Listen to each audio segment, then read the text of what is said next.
अस्सलामुअलैकुम नाजरीन, आप देख रहे हैं न्यू बीबीसी न्यूज HD और मैं हूं आपकी मेजबान सना चौधरी। शामिल करते हैं आज की अहम खबरें।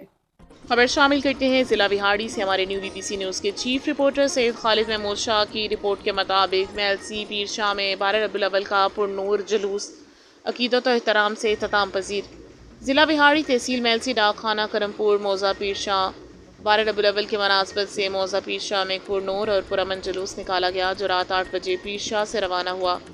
जुलूस में बुखारी सदात समेत गाँव के लोगों की बड़ी तादाद ने शिरकत की। जुलूस मुख्तलिफ रास्तों से होता हुआ करमपुर चौक पहुंचा, जहां तलावत कुरान पाक, नात ख्वानी और दुआए खैर का खसूसी एहतमाम किया गया। इस मौके पर शुरका ने बारगाह रसालत में अकीदत व मोहब्बत का इजहार किया और मुल्क व कौम की सलामती, खुशहाली और अमन के लिए खसूसी दुआ की। तकरीब में सैयद मुख्तियार शाह, वल्द गौस मोहम्मद शाह, दीगर मुअज़्ज़िज़ीन और अहल इलाका ने शिरकत की। निजी चैनल के मालिक सैयद खालिद महमूद भी इस पुरनूर मौके पर मौजूद थे। 12 रबीउल अव्वल के इस पुरमसरत मौके पर अहल इलाका ने नबी करीम हज़रत मोहम्मद मुस्तफ़ा सल्लल्लाहु अलैहि वसल्लम से अपनी वालिहाना अक़ीदत का इजहार करते हुए मिलाद मुस्तफ़ा सल्लल्लाहु अलैहि वसल्लम की खुशियाँ मनाईं।